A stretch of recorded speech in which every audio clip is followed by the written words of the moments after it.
Amahoro cyane barundi kazi bo muri Queensland.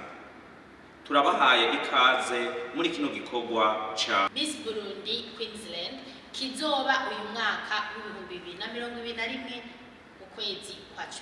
Murahawe ikaze muze kwiyandikisha. Bavyeyi muhimirize abana banyu kwiyandikisha namwe bigeme nimutanga. The first 3 girls will receive a very nice reward. No much conditions needed.